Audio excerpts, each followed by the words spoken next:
reputation of being like the wacky guitar guy, like playing all sorts of Evan, you probably don't know anything about my history, but like, I have a couple prog records out there, and most of my solos are kind of atonal, weird solos. And uh, Cool. close to a decade ago, I won a guitar solo contest that was like, What?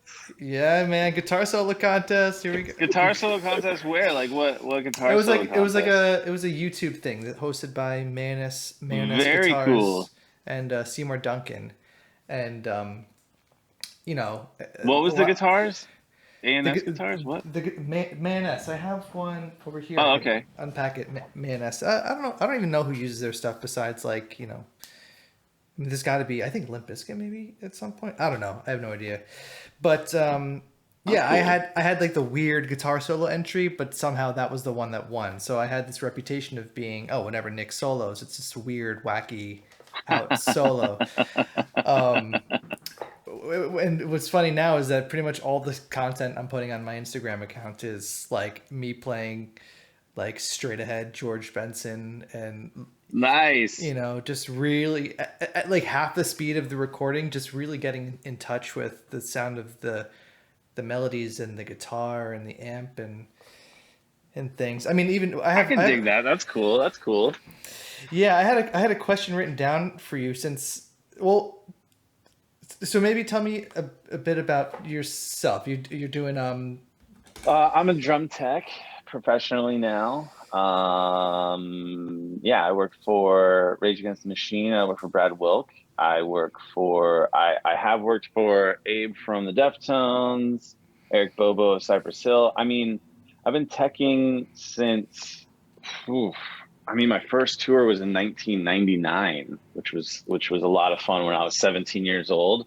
oh damn. And I was on the Warp Tour of that year, and we also did Woodstock '99, um, which was which was insane for a 17-year-old. It was fantastic. Like my mom wouldn't let me go on tour, but a friend of the family was on this Jimi Hendrix Experience tour, right? Like it was a traveling museum, and they would sell merchandise and try to like when you go to like a festival and they have like those vendors there. I was the guy who would like set up one of those vendors, and it'd be like an experience that you walk through, and they had like a 3D sound booth where you like put these headphones on, listen to Jimi Hendrix and stuff. So my mom trusted Dave, and Dave's like, "Don't worry, I'll take care of him. I'll take care of him."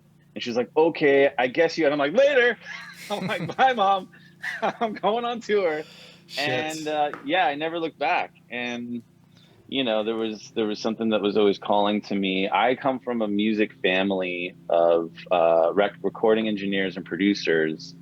I tried the recording engineer lifestyle right after high school, but it really wasn't for me. I love what my dad did. I love what my uncle did. I love and do. I love everything about it. I think I'm in love with the recording process, but there's something about it that I kind of felt like I wanted to do my own thing, because every time I went into the studio, because of how successful my family was, they would always ask me about them. They'd be like, "Oh, what would your dad do? How did your dad get like the John Bonham like drum sound?" I'd be like, "Well, let's just call him." Yeah, yeah.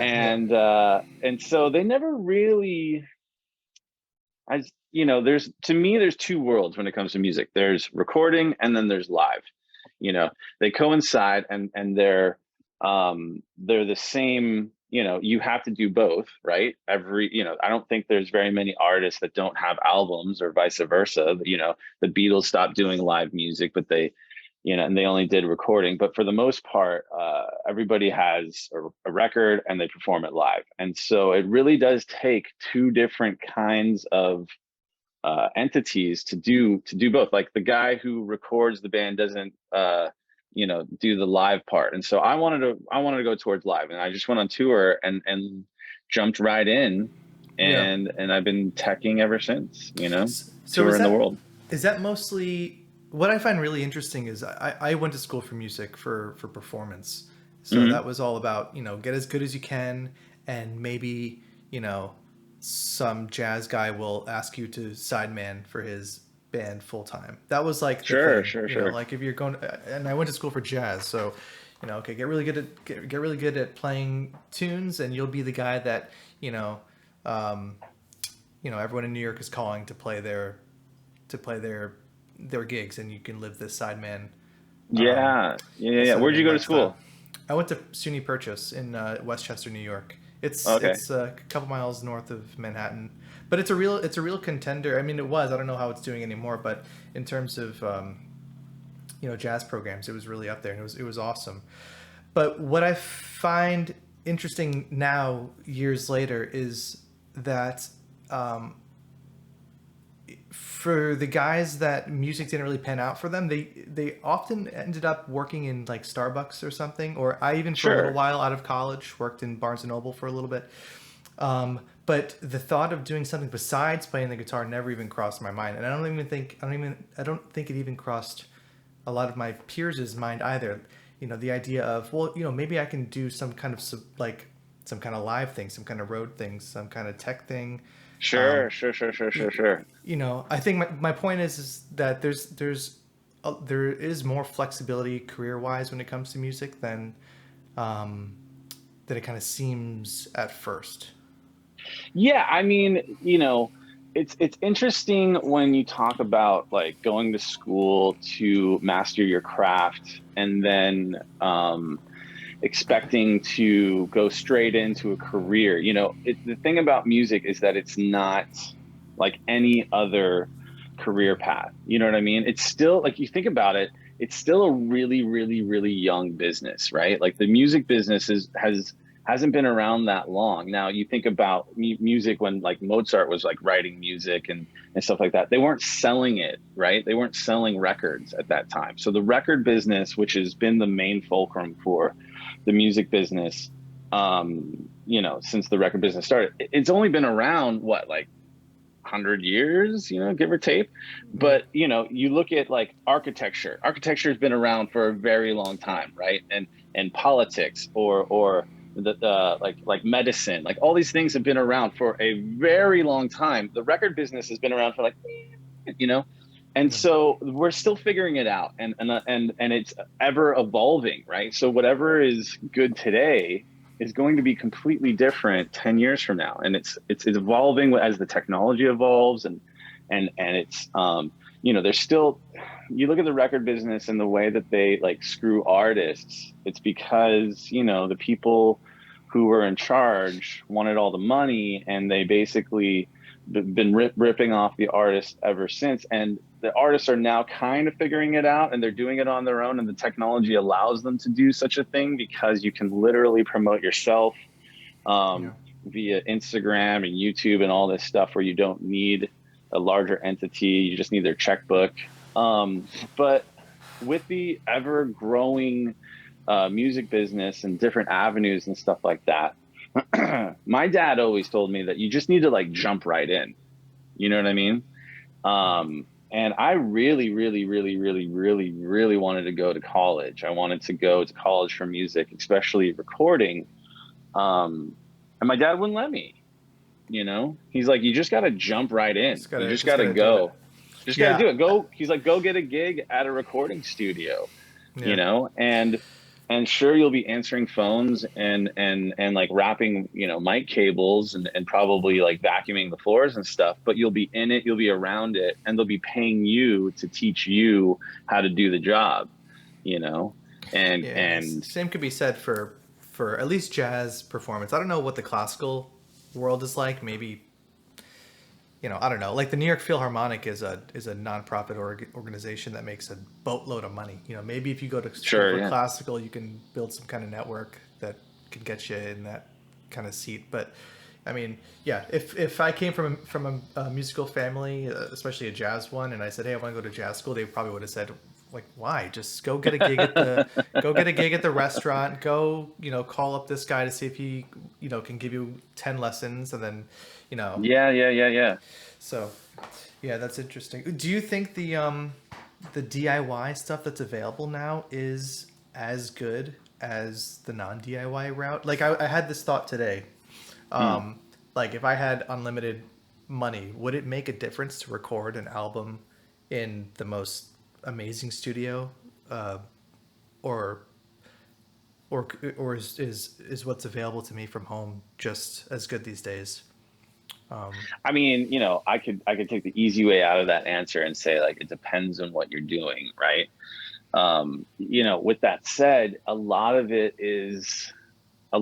today, like a lot of the music you hear today, is done at a, if you want to say do it yourself aspect, where they literally just set up a recording studio anywhere. They set up a recording studio with a laptop, some interface, and some cool mics on a beach or in the mountains or whatever. Whereas you literally could not do that. My dad had done a few albums. One was Exile on Main Street, and then Led Zeppelin 4, where they brought a mobile unit, right? The Stones had this mobile unit, and they would drive it to a house, and they would set up a studio in a house, and this was like, wow, right?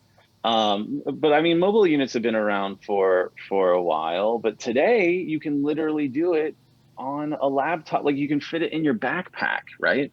Mm-hmm. Which one do you prefer? Which one is going to inspire you? Which one is going to service the song in a way that you're going to get the results that you want? And sometimes it takes someone to go to a comfortable place to do so. But Yeah. with the way technology is going, you can press a few buttons and you can get the room sound from Ocean Way, or you know what I mean? You can just Yeah. press a few buttons and it's like you have some crazy like, and then they're getting really good. They're getting really good with that. Yeah, and Some of these, again, it's just the beginning. And also, I feel like the budget backing a lot of these things are probably not that high. It's probably, I don't really know that for sure, but I kind of feel like a lot of these software instruments and plugins that are available now are a lot of passion projects, or you know maybe they haven't made their full money back yet on the investment to make the most perfect uh, you know software guitar tone. I don't really.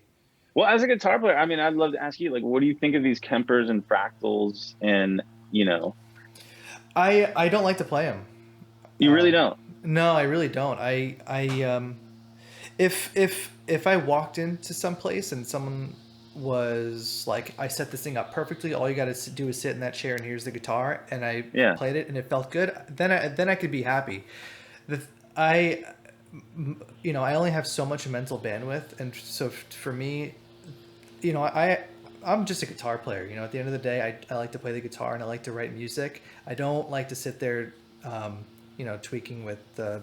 I do it out of necessity, but I really don't enjoy playing with like soft digital software guitar tones. It just doesn't feel good in my soul. It doesn't feel good in my hands. It, No, no, no. Yeah, there's something about you touching it, feeling it, right? And like that, I don't like using a mouse or a trackpad, right? It yeah. like it takes me out of it. It takes me out of it and I can't connect almost. Yeah, That's why I'm a drummer.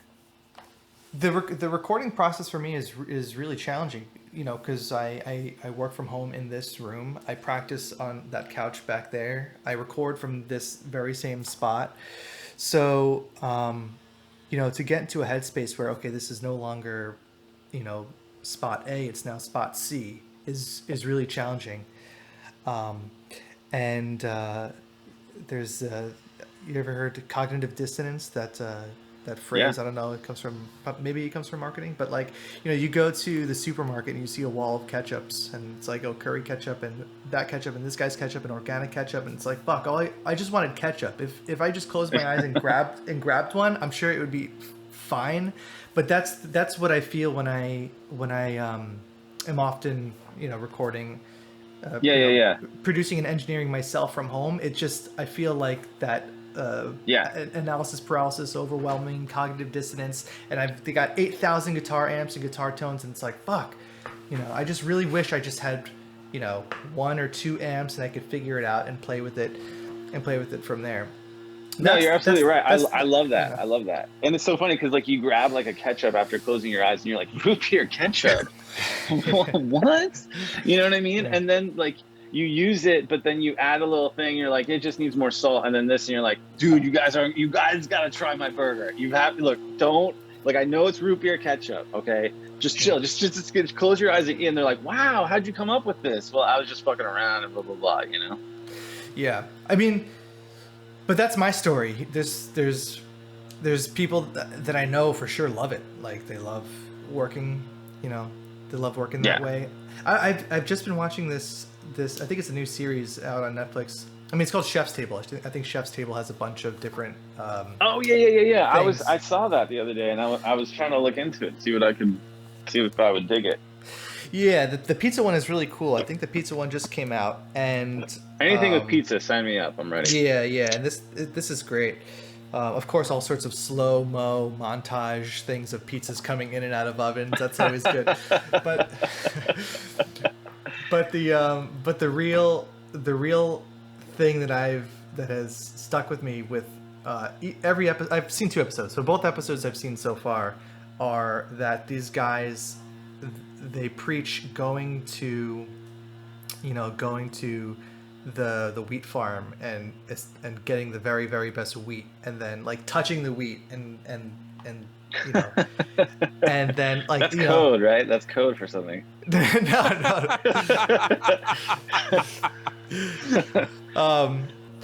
just making sure everything is like this one guy, he was saying, pizza is like 3 ingredients. You just really have to make sure that those 3 ingredients are absolutely perfect, and that's Okay. and All right. and Okay. that's kind of what has been kind of spinning in my head a little bit, the last couple of days, and also it's good timing too because, like I said, the way that I'm practicing guitar right now is just really boiling it down to the bare essentials, like.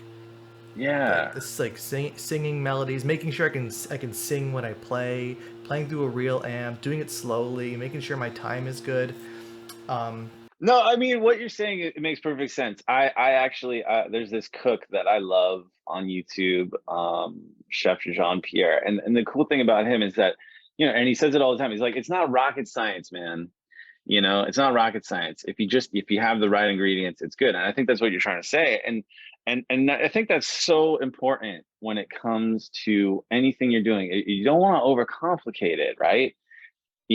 Some guys, dude, some guys are into that. Some guys are into technology. And I think that's really where things like Fractal and Kemper really, I think that's where they really start to sprout, is off the guys who must have the newest thing now, right?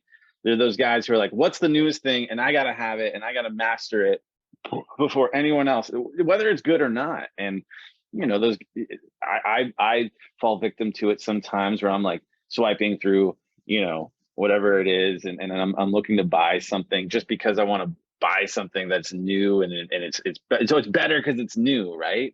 But you're absolutely right. Like simplifying it down to the bare essentials is something that gets lost when you just get overwhelmed with everything, and it comes down to and I think what you're talking about, and correct me if I'm wrong, like when you're recording a song, it really comes down to what you're trying to get across on the song that you're trying to record, and you don't need to complicate it. And I think that's delegation works great in a scenario for that.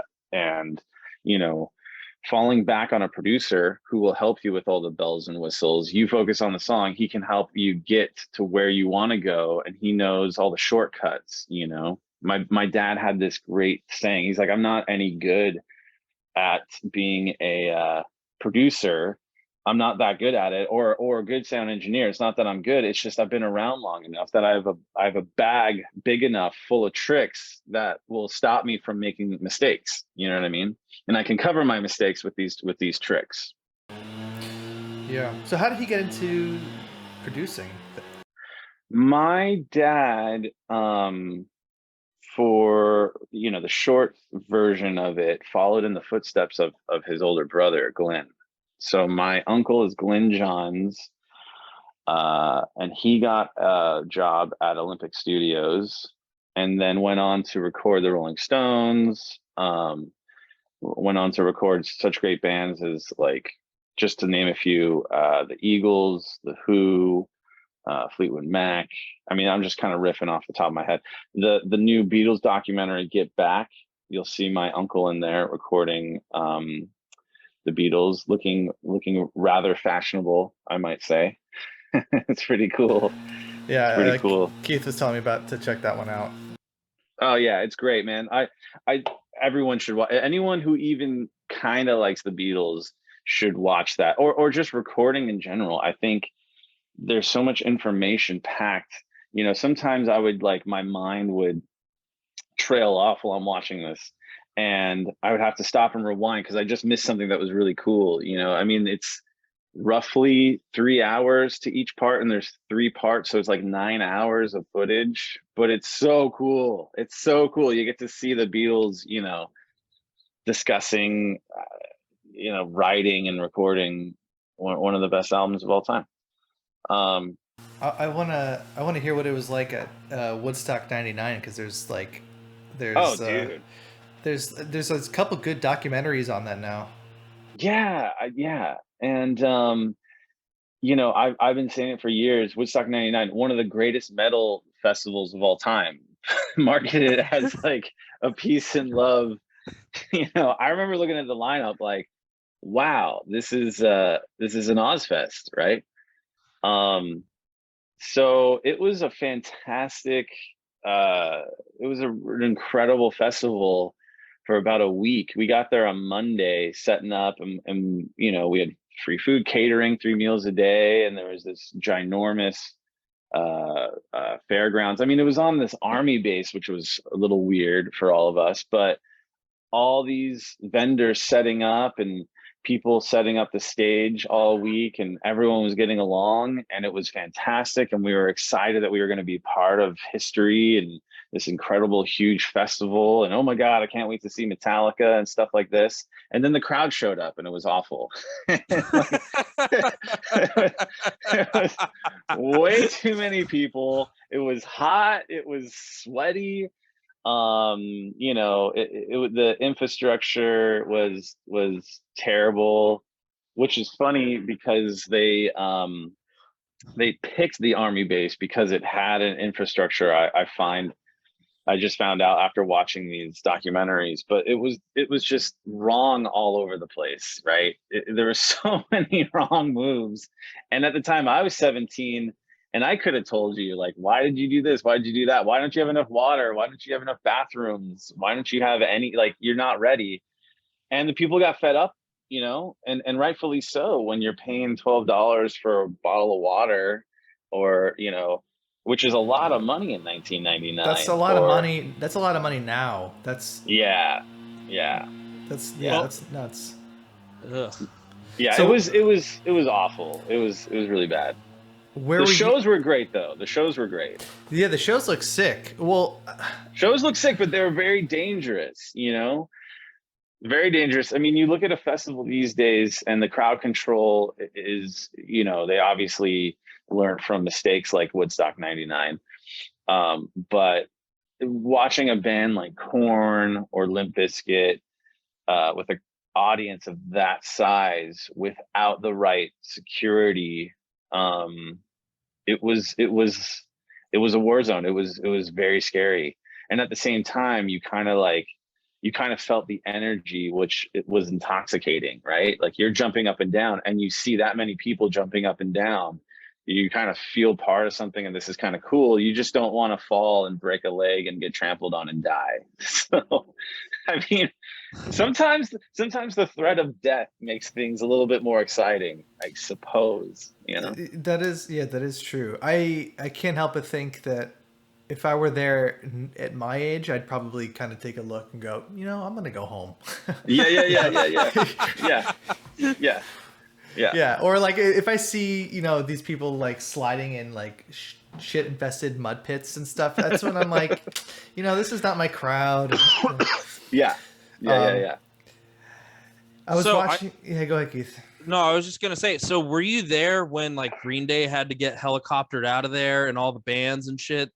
Green Day wasn't at Woodstock '99. They were at Woodstock 1984. Oh, never mind. Sorry, wrong festival I'm thinking of. But I don't know. I don't remember. There's something about. You thinking of Metallica? Fire? Yeah. So there was the fires. The funniest part, and I'm glad that one of the documentaries I saw touched on this. There was like a charity or an organization handing out candles and save these candles for Sunday. We're gonna all light. That's Woodstock. That's 99. Yeah. That's Woodstock 99. Yeah. So the worst part is that they were handing out these candles and save these candles for Sunday. We're all gonna light them for this symbolic moment. Terrible idea. Terrible idea. You know what I mean? Like, who signs off on that? Who goes like, yeah, like real fire candles, right? Yeah, fire. Of course. Everybody has fire. This. How big's the audience? Nah, it's fine. It's fine. It's fine. It'll be fine. It'll be fine. They're never gonna know. But yeah, no, they made mistakes left and right, and it was complete. I mean, honestly, it was kind of an embarrassment because the motivation for the people putting this on was to make money, obviously, and that's all they cared about. They didn't care about anything else, and it showed. What was it, 250,000 or something at that festival? I think so. I think it was $250,000. Yeah. Do festivals exist that size anymore? Is Coachella? Yeah. I did a festival teching for Brad while he was in Prophets of Rage, and we were in Poland, and driving up to the venue, they were telling us that it was 750,000, and then by the time we hit the stage, we were told that it was almost 1 million or over 1 million. I mean, at that point, when you're on stage, there are so many people to look out onto, like in the audience. You can't tell. You know what I mean? It's just, I think anything over 250,000 people, it's just a lake of heads. It's just a lake of heads.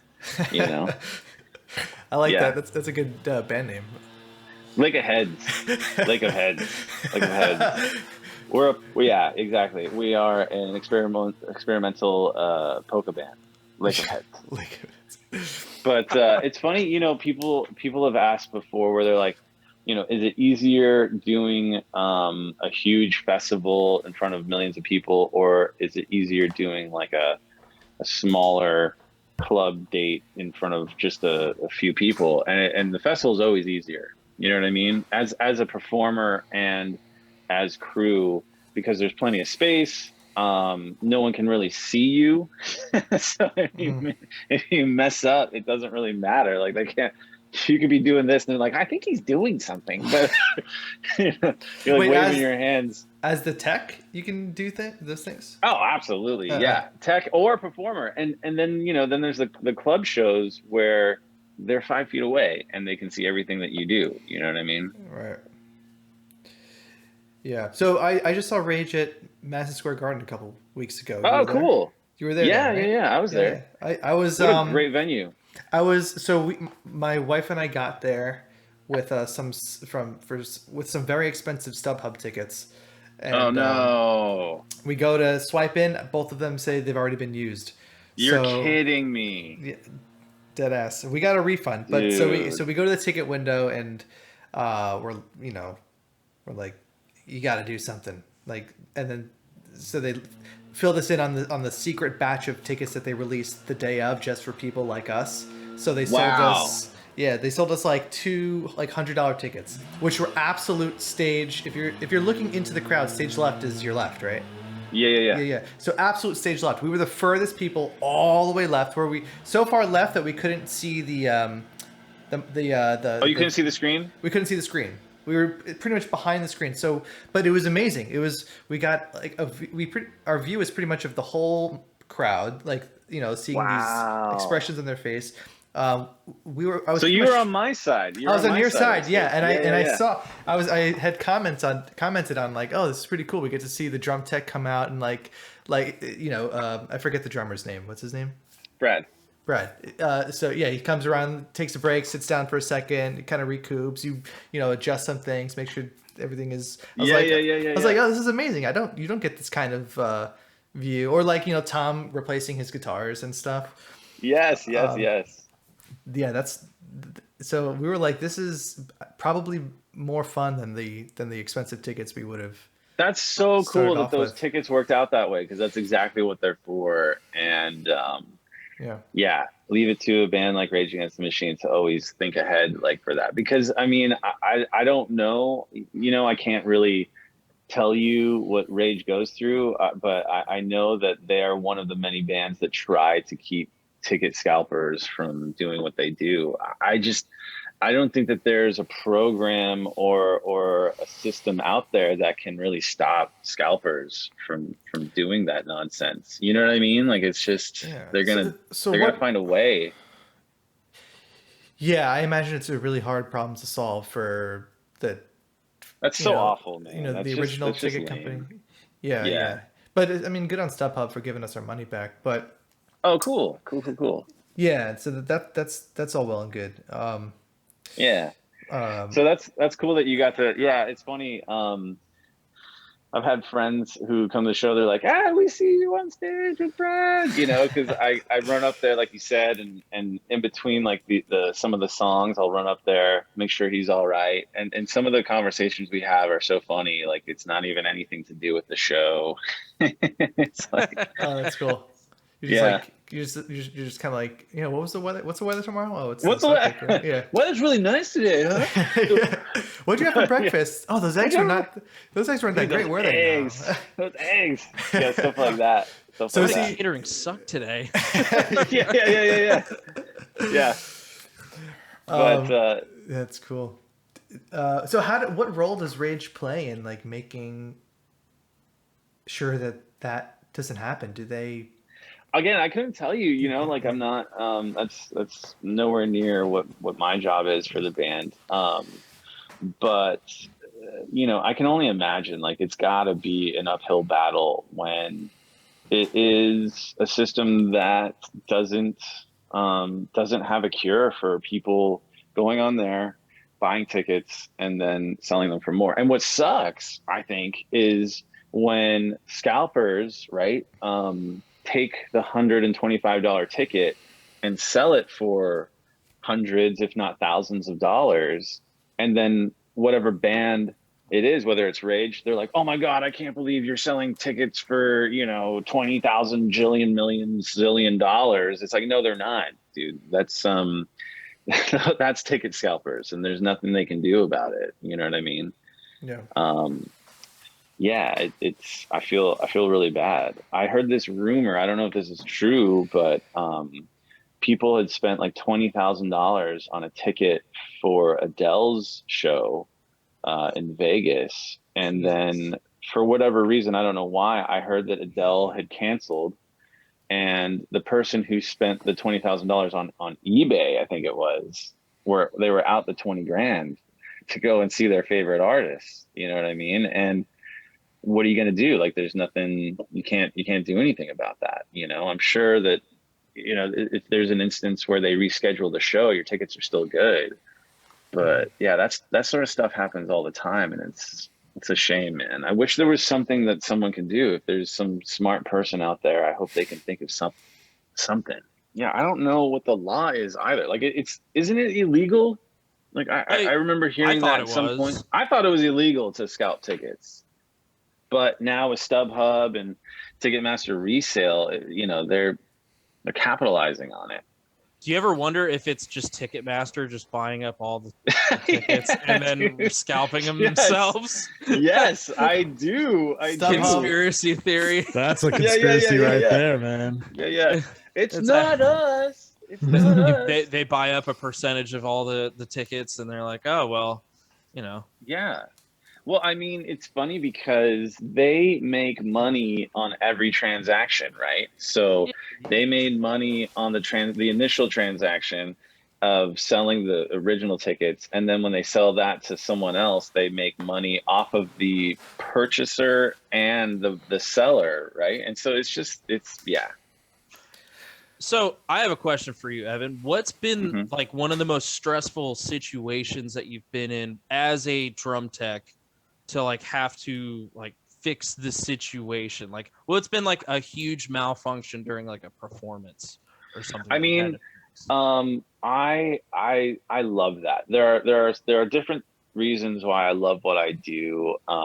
You know, you might say it's like the traveling. The traveling is fun. I could be in Japan one minute or um, Spain the next, or my you know, whatever. The traveling is fun. The music is great. The people are amazing.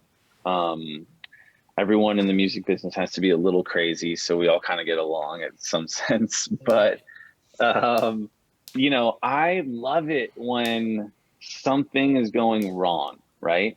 And if something is going wrong and you can't fix it, and it's right, it's always right before the show, right? It's always right before everything's working fine, and you walk away and everything's great, and then you come back, you know, between sound check and the show, and all of a sudden it doesn't work anymore, and it's like it's like this magic demon that comes in. It's like, Yeah. I'm gonna ruin Isn't his that called? day. Is it? I think it's called. Is that Parker's law? Is that Parker's law? Is if something can go wrong, it will go wrong. I think that's that. I think that's it, Murphy's yeah. Murphy's law. Murphy's Oh, that's Law. Murphy's law. Yeah, Murphy's law. Yeah, Murphy's Yeah. law. Yes. Well, yeah, and I mean it's. I mean, I laugh at it, but again, you know, it's always the simplest explanation.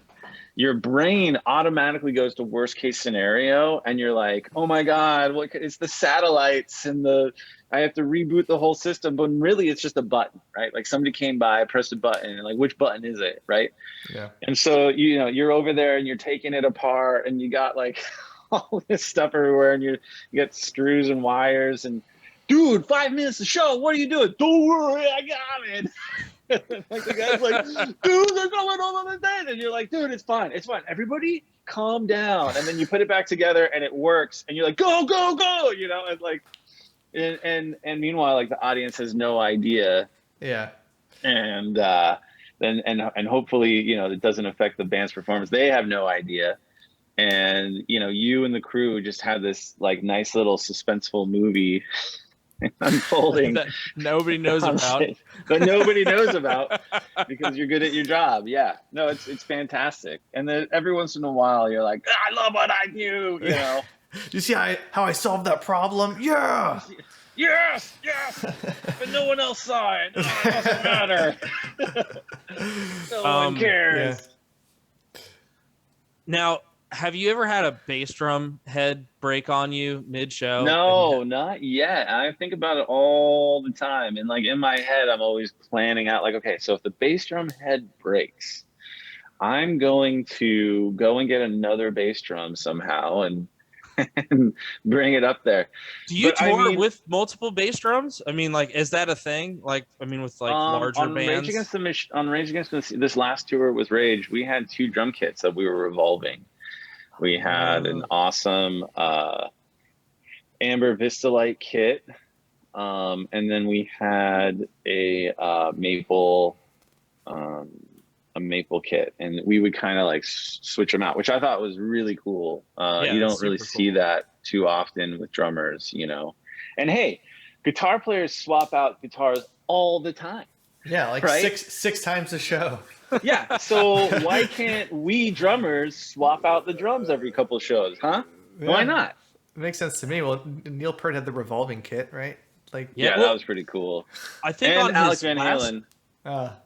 was it the last Rush tour that also like they would take apart his drum kit during the show just to show the decades of like how his drum kit looked throughout No the way. performance. I think that was a thing.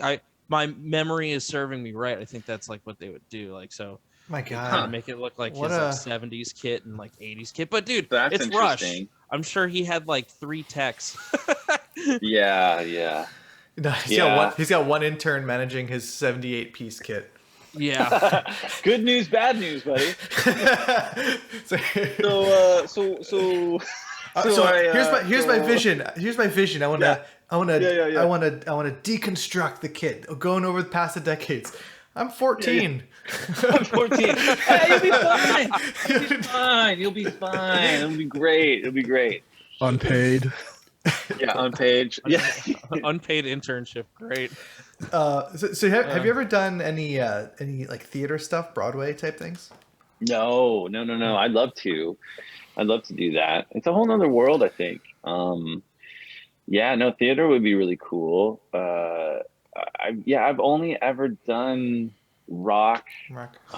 Metal and hip hop. I've been very lucky. I haven't had to take gigs that I don't want to take. You know what I mean? Like, I love the bands that I work for. I either listen to them and I'm already a fan, or they're friends already. And I've been very lucky.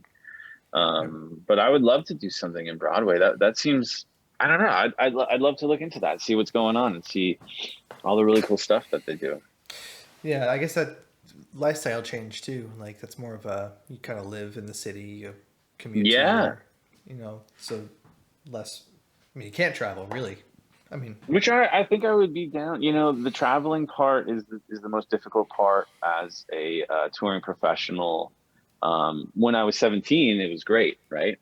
And the older you get, it gets tougher and tougher. You miss a lot of like friends' weddings. You miss a lot of birthdays. You miss, I have 2 kids, 2 amazing daughters, and don't get me wrong, they love what I do. They're very proud of me. They also happen to be fans of some of the bands that I work for, so they think it's cool. But it's still hard leaving, and it's. With today's technology, again, you can use things like FaceTime to connect. You can also use, you can order stuff online and have it, show up for my kids and surprise them and stuff. They love stuff, right? Yeah. Soon we'll just buy them stuff. Soon we'll have the metaverse you can all put on your Oculus. Yeah. So who knows? Like, it doesn't matter where you are, I can just hang out with them. So I don't know about that though. It's interesting. Yeah, I think they're going to start doing shows that way, right? Like they've tried metaverse shows. Yeah, metaverse shows, man. Didn't they do that in Fortnite with Travis Scott? I think like you would. I think so. Yeah. Yeah, you'd get into the Fortnite map, and then like at a certain point in the Fortnite map was where the Travis Scott show was, and he was performing like in a 3D suit at some location, some studio, and it was projected in the Fortnite game. And all your tickets are NFTs to get into the show. What was that? What? All tickets to get into the show is an NFT. Wait, is it really? Was it really? Probably. No, for the Fortnite thing, I don't think so. But I'm saying, like, moving forward in the metaverse, like that's that's an inevitability. That's definitely yeah, absolutely. When it comes to NFTs, they kind of scare me. I don't know about you guys about crypto and NFTs, but the whole concept is just terrifying to me. It's like no man's land, right? Like, it's kind of like the Wild West a little bit, where they're kind of like, a lot of people don't know what they're doing, so they're being taken advantage of, and how's that different from actual money, though? Well, hang on. That's gonna be a whole. Let's get the economics expert on here before a bunch of jerks start talking about digital currency. Yeah. But like, we said before, the record industry is pretty new. Digital currency is also even newer. Like, online banking and your credit card and stuff. That's all brand new. So I don't know. It doesn't scare me. It doesn't scare me that much. I like the points. I like getting like frequent flyer miles and all the cool perks of having credit cards. That's awesome. Yeah, sign me up, dude. Yeah, like absolutely. That is hands down the greatest thing of the 21st century, in my opinion. It's the perks. Hands down, that out of all the things in the 21st century, I love me some frequent flyer miles. Okay, so an alien comes. An alien comes and abducts you, scoops you up, takes you to another planet. They're like, what tell us what should we do? What have you learned on planet Earth that you feel like we could adopt here? And you're like, you guys do credit card points? Tell us more. What is this? Oh, let me tell you. What is this executive lounge? Go on. So what you do? Free drinks, different dude. levels. Yeah. Free drinks, bro. Yeah. Yeah. Free drinks, and you get to go to the exclusive lobby that they have for like first class people. If you have because I know as with my Amex, like I'm allowed into certain areas of the airport or whatever because I have that card. Nothing will make you stick your nose up higher in the air than exclusive access to some airport lounge. Right. It's like, yes. I love how exclusive access can just be because, and it comes with like concert tickets or executive status, whenever you go to a show and you have your seats, there's always someone in front of you and you're like, that guy is closer, right? Like, oh God, or like there's someone going backstage and you're not, and you're like, oh God, I gotta get backstage, and you get back there, you go backstage and it's boring. Right. Yeah. There's nothing going on. Like it's just a bunch of dudes standing around like drinking coffee going, hey man, or you go to the executive. I was gonna say. Sorry, Evan, go. Sorry. I was gonna say you get to like the executive lounge, right? And you get in there and you're like, oh, it's so cool. I made it. I'm in here. And they give you like little tiny like serving size of like, oh, here's your champagne. And you're like, oh, this is great. I made it. I'm still having a good time. This is still good. You guys got like a ball pit though or something? No. Just think about the people who couldn't get in here. Screw those guys. Am I right? Yeah. How many loading docks would you say you hang out at regularly on tour? Oh my God. Yeah. Oh, the loading dock. I mean, you can always, you can definitely judge how great the show is going to be by the loading dock. Like if they have like a terrible loading dock, you're like, this place sucks. And it's true for the most part. Those incredible venues who thought of everything will have a great loading dock and everything you need for a great show. And then other places are just so old and need to be torn down. And the loading dock is a good way to tell if it's going to be a good show or not, for sure. Yeah. But I hang out at the loading dock all the time. Yeah. And I don't even smoke. It's funny because people get breaks because they're smokers. I'm like, I'm going to take up smoking just so I can get a break, right? But I mean, I'll go and hang out with you guys. I need a break too. I don't smoke, but I'm going to go with you so that I can get said break. Yeah, I'll stand there. I'll stand there with you. Hell yeah. What did you stop you? Yeah. Do you have a specific city with a local crew that you like working with? Like, is there like, because like all the stagehands that come and help you out, like do you usually find the stagehands kind of annoying and like, all right, get out of the way, I'm just gonna do my own thing? Or there's a lot of great stagehands around the world. As a drum tech, I'll ask anybody who's a stagehand, like, hey, anybody play drums? They're like, I do, and I'm like, you and me, buddy, let's do this. So when I say hand me the hi-hat stand, he understands what I need. My favorite is when I'm in a foreign country and I do not speak the language and they have no idea how to speak English, right? It is fantastic. Like, it is this great, like, it's like two grown men playing charades. I need the hi-hat. How do you say hi-hat? Hi-hat. And then he goes over and he'll grab like two drumsticks. Hey, 2 drumsticks. I'm like, no, hi-hat, dude, hi-hat. And he's like, and he goes over and he'll like grab a hat. Like, what do you need the hat for? Boy. It's fantastic. It is just and I giggle to myself, and it's a fantastic day. And then there are those in the crew who hate it, right? And they're having a terrible time. Why can't they understand? I'm laughing even more because said tech is just having the worst time of his life. And it's just the worst. So those are guys you get for free from the venue? Yeah. So every show, depending on the size of production, right? When you go see a show, let's take Rage Against the Machine, for instance. You know, that, like you said, you couldn't see the video wall. To bring in the video wall, you know, it came in on a few semis, and it takes a lot of labor for people to come in and get it from the truck into the venue, set up out of cases, put the cases that it came in back, and you know, there's rigging involved. You have to, you know, guys are there at 6 o'clock in the morning, setting up points where they would then hang everything from the speakers, the lights, everything that you see up has to be on a motor with chains, and they motor it up and everything, which, you know, still to this day, I always kind of like, if I hear anything, I'm always like, oh, what was that? You know, like, is it going to follow me? You know, I'm really worried about that. Hard hats are very important. At least I've been looking actually at rigging. God bless those guys, man. I mean, anybody that can go like 120 feet up in the air and just walk out on those steel beams. Oh, dude, yeah. Like it's nothing, and then just be just like setting up all those points. Is gnarly.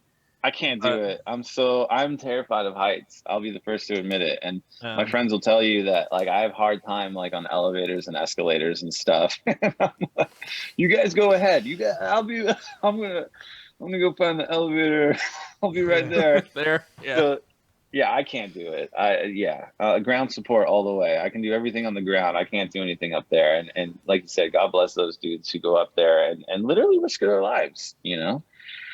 Yeah, it's pretty interesting. And a lot of people don't realize, like, when they go see a show at their local arena or whatever, they think to themselves, like, yeah, oh, this stage is just here always, right? Like, this is the PA system and the stage that's always here. And I'm like, yeah, they always have a stage in center field at Dodger Stadium. It's just always there. You know what I mean? But yeah, it takes a lot of people and a lot of coordination. I mean, they advance shows months in advance and make sure they have everything they need, you know? Well, yeah, that's why Ticketmaster's scalping all those tickets. Yeah, to make back the money. Got to pay those stagehands somehow. And that's the thing, is that when someone scalps those tickets for, you know, 10,000% upcharge, when they're scalping it for thousands of dollars, that goes to the scalper. It doesn't go to the promoter, you know, or so they say. Yeah. So they say. I mean, I'm still, I'm going to believe that there is a certain percentage of ticket sales that go back to Ticketmaster, then they scalp, and you know, it's my grand conspiracy theory now. It's the way the Illuminati want it, dude. Yeah, exactly. Yeah. But that's cool. Have you? Did you enjoy the run? I mean, this is Rage Against the Machine's first tour since when? Like the 2008 was like. I think it's about. I think it's been just over 10 years since they played live, and it was absolutely amazing. It was absolutely amazing, and it was. You know, I've been listening to Rage Against the Machine since the early 90s. I can tell you all the reasons why I think they're an incredible band, but I think most people who listen to them just connect with them because of what they are musically, what they stand for, all these different things. And so to be able to experience, you know, that too, exactly. And to be able to experience that every night was absolutely unbelievable, you know, for me personally. And yeah, every night they brought it, you know. They're not the type of band that I don't think they do anything less than just like full on amazing, you know. They're just one of those bands, and I mean, they have officially reached legend status, in my opinion. They're like one of the legacy bands of like Metallica, Rage Against the Machine, the Rolling Stones, Led Zeppelin. I mean, they're up there. I mean, I think everybody, at least to me in America, in this world, like, there are a lot of people who would not argue with you. Yeah, I think it was definitely one of the best shows. I think it may have been the best rock show. It was the best rock show I've ever seen, and the second close to that was when I saw Korn like 5 years ago. I saw Korn one weekend, and in Philly, and then the show was so good. My wife and I bought tickets for the following weekend in Connecticut. We're like, yeah, screw it. Oh, wow. Yeah, that was awesome. But this was amazing, and what's it's not that complicated of a recipe either. Like Tom's got a guitar and into one Marshall head, and then you got your drums, bass, your vocalist. There isn't like a keyboard player with 48 synths and like a sax player. It's just a fucking rock band, and mostly just like pentatonic riffs and stuff, and kind of goes back to what we were saying in the beginning. It's just like appreciate bare essentials. Yeah, appreciate those basic ingredients because absolutely they're pretty awesome. Exactly. Like you don't have to overcomplicate it. That's a great example of simplifying it and making it work. I did want to ask you one more question before we split. I got to wrap it up pretty soon, but sure. Have you noticed a difference in live sound when guys are using digital gear versus like analog gear? Is that something you even think about? Is there a specific difference that you're asking me about? Like, well, I mean, drums. Most drummers, I assume, are using mostly real kits, so it's kind of a hard example. Sure. But like guitar players will often use run a Kemper or an Axe-Fx live and not use a guitar like a real amp. But Tom was using what looked to be a real Marshall head. Oh yeah. I'm just wondering if you had any thoughts on that one way or the other. Like, have you noticed that bands that are using mostly like backing tracks, pre-recorded, stuff, or like mostly digital things don't necessarily sound as good as guys that are using like real instruments? Well, I mean, it's all just a matter of opinion, right? Like you can ask someone like who's the best guitar player, and some will say Eddie Van Halen, some will say Jimi Hendrix. You know what I mean? Like it's all like it's all up to you. And so when it comes to like digital and analog, some people do incredible things with both because that is who they are. I mean, not that I know him or know what his rig is, but from what I understand, like someone like Jack White is a little bit more analogy, if you will. And then you get like these new metal bands who are all fractal, right? And they both do great things with what they do, and they're a master at their craft. I think, in a sense, it's apples and oranges. For whomever it is using it, fractal or digital stuff can be overly complicated, and you're trying to pick a ketchup sauce, like you said, and you end up with, curry ketchup. But I think that the digital stuff, the more you have, the more it can break down, right? And there are guys before the show rebooting their rig. You don't have to reboot a distortion pedal and a Fender Twin. You know what I mean? Like you don't have to reboot a Marshall amp. There's no upgrade. Like they're not going to send you the software update for your for your half cab, right? And like you don't have to worry about it. It works. And there's something about that is it sets your mind at ease because it's going to work. It's like a tank, right? I mean, you bring up Tom Morello, he's been using that rig since he started. You know what I mean? Like literally, like obviously, like if something breaks or you blow a speaker, you fix it. But there's no software update that's going to keep him from playing the show tonight, right? Yeah, all reliable. Yeah, that reminds me of the last tour that I was on was years ago, but I took my metal band to Germany for a bunch of shows and then a big metal festival. And we played the whole band played through a Microsoft rack unit called a C-Link. Wow. Called a C-Link. So the two guitars, the bass, the keyboards, vocal effects, and triggered stuff for the drums all went to this thing. Oh, and backing tracks. So we would hit, it had a monitor on it. So we would hit, play, the backing track would run and it would process all of our tones, absolutely everything, and get sent out to the house. But there was a period where we were setting up for the first show and TSA had like taken the thing apart. So man. So we're like putting this thing back together like a bunch of like hardware engineers trying to reconstruct this thing. And then we plug it into the wall, and it doesn't get along with like the power source. So, we're making a bunch of trips to the hardware store to get all sorts of different adapters. And we eventually got it working, and it worked for the entire show. But that's a situation where if that one thing that's a single point of failure. Yeah.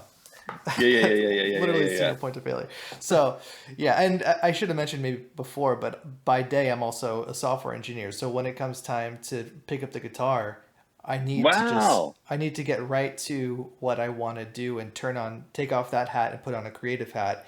And looking at software is a complete creative buzzkill for me.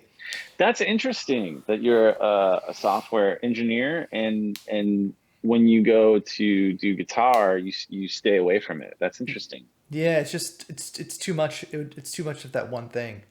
Yeah. I remember, when my dad, Pro Tools, like everything was analog, analog tape, analog boards, analog this, analog that. And then, somewhere around the 90s, Pro Tools and computers started showing up more and more in the recording studio. And my dad just couldn't like put his hand on the mouse and try to like find the one thing and like turn it up a little bit. He's like, no, no, I can't do that. Like, I can't work this way. It's not the way that he's used to. So I understood that. But for you, coming from a world where you do it every day, I thought it would be like second nature for you, or maybe even like a comfort zone, like you feel at home. No, it's more. I think it's mostly well, it's two things. It's a creative process thing, and it's a bandwidth thing. It's I need a mental bandwidth. A mental bandwidth. Yeah, I don't want to look at a computer screen anymore. Sure. It's too much of the same environment for me to feel like creative and musical if I'm still like. Yeah, that makes sense. Makes sense. If I'm in a studio though, and someone else wants to drive if I'm on vacation, I can handle it a little bit easier. If I come, open up my Logic and I want to play with some plugins and stuff after I've spent a little bit of time away from my computer, then I can kind of handle I can handle it a little bit better. Yeah. But absolutely no bias towards digital stuff. I just kind of steer away from it because, I use it for necessity. Interesting. That's about it. Yeah. That's interesting. I find that very interesting. Some guys, again, to each their own. And it could change tomorrow too. Who knows? Yeah, who knows? do you find that it's easier? Like not easier. Do you find that it sounds the same? With all these incredible digital modules coming out, or do you think you can spot the difference? I don't think I could spot the difference on a produced finished album. I don't even think I could spot the difference on like a soloed guitar track if I were in a studio. Right. I could spot the difference. I could spot the difference when I'm playing at home and I feel my Marshall tube amp kind of rumbling the floor just a tiny bit. Yeah. You know what I mean? My monitors here don't really feel like a guitar amp. Yeah. So, but that's I did just record some music back in May that should be out pretty soon, and we used real guitar amps for it, and that was just a ton of fun. Like to mute the monitors in the studio and to still hear this blasting cab in the other room that's mic'd. Because you're still playing into it, but you don't really. It was fun just hearing like this amp still blasting in the other room with me playing, but when you enable the monitors in the studio, that's kind of when you actually, you know what I mean. Have you played with dare I say like fake drummers? How they have these program drum stuff. Program drums. Now, not the kind where the guy actually draws out the drum track, but like the AI. You press a button and a computer just plays what a drummer would play. No, that sounds crazy. I mean, I think they're even on like GarageBand these days, and you just kind of like how long and then you tell it like, oh, I want to fill here and then go to the chorus here, but that's about it. And it just kind of like does it and comes up with fills and stuff. And, as a drummer, I'm like, that's ridiculous, you know? Like, Yeah. what? You can't do that. And it's funny because they're just getting better and better and better at it, you know? Yeah. Nothing can replace the soul. Yeah, exactly. And the algorithms, you know, it's like, I'm not an algorithm, you know? Yeah, you kind of are. Yeah, right? Right? Yeah, I mean, at some point we're going to hit the singularity. It's what they call it, right? Where we're going to rely on AI just as much as AI relies on us, and it's going to be a symbiotic relationship. I saw a documentary on that. It was really weird, but it didn't go so well. They had like these metal machines with guns and lasers, and then I think they sent a dude back in time or something. I don't know. Have you seen this documentary? Have you seen Arnold? This? He was some bodybuilder guy. Is that the guy you're talking? Yeah. That's it. Yeah. Production value was really good on those reenactments. I tell you what. Oh man, that's a great movie. I love Terminator. I don't know about you guys. I actually just got done watching. I don't know if you guys are 80s horror film fans at all, but I watched all the Evil Dead series. Do you like Army of Darkness, Evil Dead? Yeah, Evil Dead? Dude, great movies. Give me some sugar, baby. Shop smart. Shop S-smart. This is my boomstick. I gotta rewatch those ones. I just rewatched Terminator for the first time, the first two back to back a couple of weeks ago, just on a lazy weekend. I was like, I'm gonna do it. I kind of forgot what this movie was about. You know, it's funny. I remember seeing Terminator 2 in the theater, and it being, you know, like history in the making. Watching it, like, you know, special effects, the movie, it just blowing everyone's mind. And I remember the guy behind me shaking the seat, right? And I'm moving back and forth because this guy is so excited. Don't go in that door, don't go, you know. And so he's almost got her. He's almost got her. Oh, he's gonna, you know. And so everyone, like, that movie changed so much and was so successful. Everyone was talking about it. So the other day I realized that my kids had not seen Terminator 2, and here I am, like, yeah, you guys are gonna have your minds blown. Like what is this? Sit back. Like, it lasted like maybe like 45 minutes. They're like, Dad, this is yeah. How old are your kids?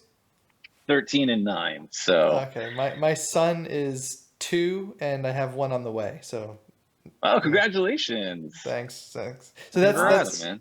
Thanks guys. Yeah, it's awesome. He's amazing and a ton of work. It makes me laugh like crazy. He's such a clown. Oh man, I love that age so much. It's fantastic. Yeah, it's pretty great. You must play guitar to him like all the time, right? Like yeah, I do. He comes in here and he wants to jump on all my pedals and stuff while I'm playing, and I'm like, all right, I guess I'm playing with a ton of delay, and the looper is on now, and I've got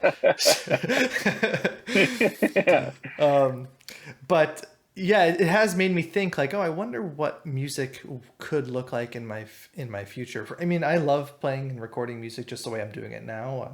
Yeah, you know, I love composing and writing, and I haven't played a show in a while, but it's not very hard to get a local show. But sure. What if someone said, hey, you want to spend 7 shows down the East Coast one of these days? It's now presented with a couple more challenges. Like, okay, so how can I possibly get away from this for 7 days? And yeah, I mean, I don't have an answer. I don't have an answer to it. It's just something that I'm probably going to have to find an answer to at some point. Yeah, I mean, it's ever evolving. I think that's the fun part, right? Yeah. It's the fun part.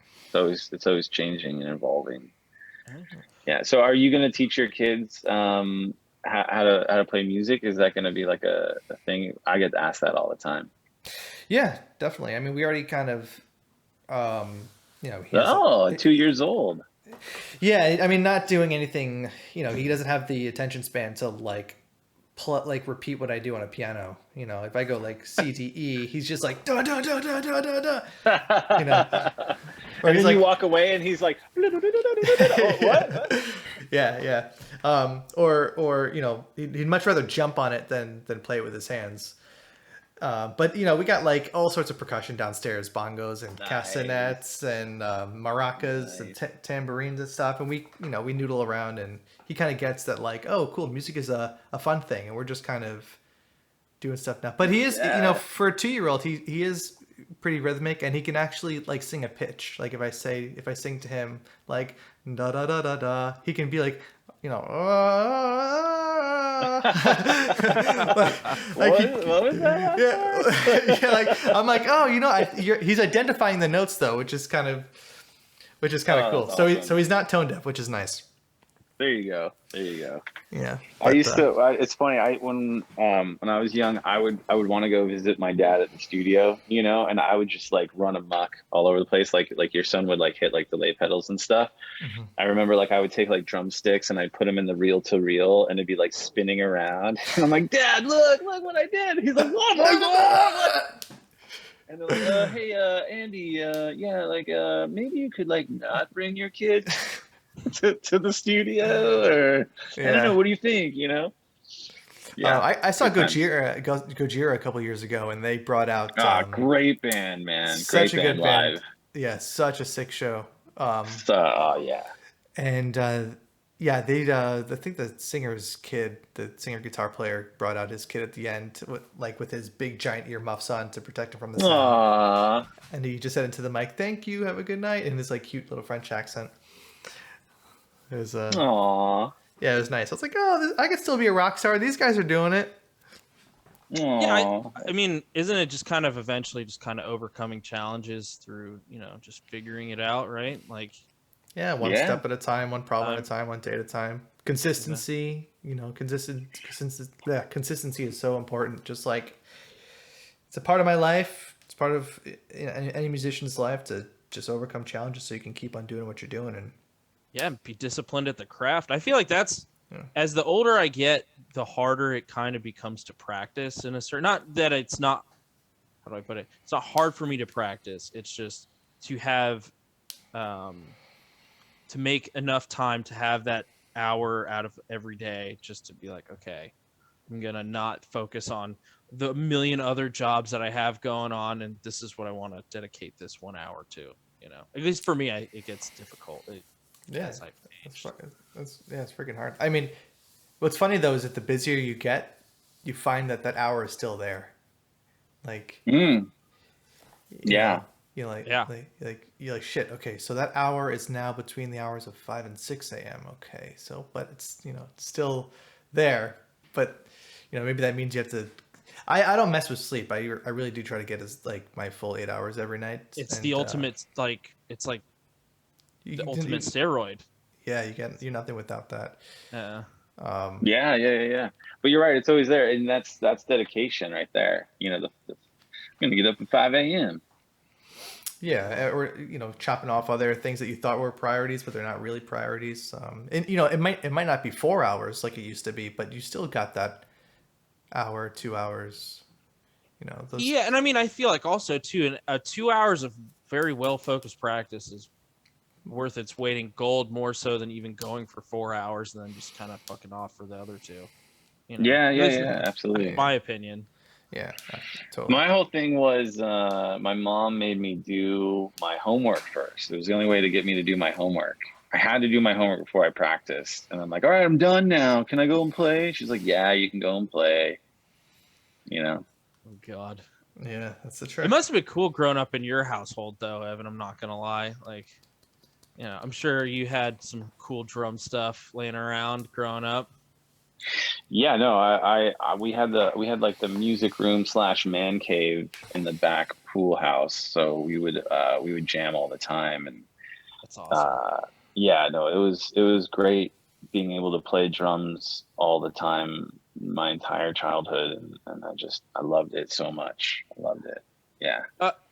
What was it like growing up in Southern California when you grew up in the music scene that was kind of, I mean, I guess the 90s, early 2000s for you? Like, what was that like? It was pretty awesome.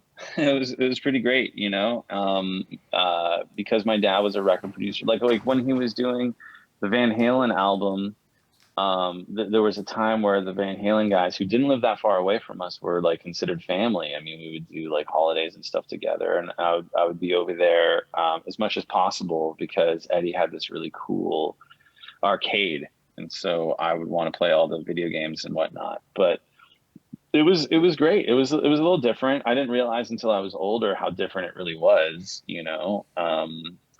And I loved it. And it, you know, growing up in Southern California, there's great weather, it doesn't snow, and you're surrounded by the entertainment business. So you pick up a thing or two. I just remember traveling for the first time and like seeing snow, and you know, like, what is this? You know, so yeah. Yeah, now I'm like, get me away from this snow. Someone else shovel it. It's funny because like growing up without snow, I'm like, oh yeah, let's check it out. I want to go see what it's like to live in snow. I guess it's not like that great. Now in your high school, was there like a lot of bands and stuff that were going on? Was there a lot of kids that were played in bands and stuff like that? Yeah, there was a huge punk rock scene for sure. A lot of ska in the 90s, a lot of ska. I kind of stuck to metal. There were some other metal bands, but what was really cool, like, I mean, I've been playing drums since I was 5, and so in elementary school there were not as many musicians that I could connect to and start a band with. And then when I got to junior high and high school, that's when I really started noticing that there were other kids who could play guitar and bass and stuff like that. But I mean, as far as like any notable bands, I don't think there were any, but yeah, just local bands like any other city, you know. Cool. I mean, you had house shows and stuff like that too, just like yeah, absolutely. That's awesome. Yeah, lots of crazy nights, that's for sure. Now, was the Sunset Strip still kind of a thing back in those days? Yeah. I mean, not so much anymore, unfortunately, but I mean, I remember being in bands, and you know, the Coconut Teaser that's no longer there wouldn't allow me inside unless I was on stage performing because I was underage. And you know, you would go there to see up and coming bands. I mean, I remember like Eminem playing shows before he was big, and you would see, even though he was from Detroit, you know, people would always come through Los Angeles. You know, we were really lucky to be one of those cities that it was like a must-play place if you were anybody. So, yeah, for sure. And I still feel like still is. It's sad that a lot of the venues have closed down. They're the smaller ones, like due to COVID and stuff like that. Like, did you ever go to what was it? There's a venue in Silver Lake. I'm trying to remember the name. Satellite or Spaceland? Yeah, it was the Satellite. Yeah, Rest that place in peace, was the amazing. Satellite. That was a that place great was venue. So cool. It was so cool. I remember a lot of bands would go there under a different name or announce that they were playing like that day, do these secret shows to like warm up. I remember Weezer would do that, or you know, whomever. And so it was just a really cool place. It was a really, really cool place in Silver Lake to go and see a show. And now it's a restaurant, you know? Yeah. I don't understand how all these venues are closing when it seems like they've got all these great bands coming through. Like this because of COVID. Oh, because of COVID. Yeah. Yeah. Yeah. There's this bar over here, 55 Bar, that was like the jazz place, you know, and that just closed down. Right now, the cool spot for like pop-up shows, like, you know, Blink-182 playing a random small show, or Gojira playing a random, you know, 90-person show, is St. Vitus in Brooklyn. That's like our That's tight. Our cool spot. It's a shame New York and LA are so far apart. Like, I mean, hey, thank God for the 21st century and frequent, you know, flyer miles. That's all I'm saying. Greatest invention of mankind. Hey guys, I got a split. But this was. Well, thank you so much for having me. That was a lot of fun. Yeah, this was a cool hang. Hey, thanks for coming on. Well, thank you guys so much. This was fun. It was a fun hang. Maybe maybe we'll do it again. Maybe we'll see you in person one day. But it was. Let's do that. It's really cool. Let's do that. Peace. All right, guys. Thank you so much. I'll see you later. Yeah.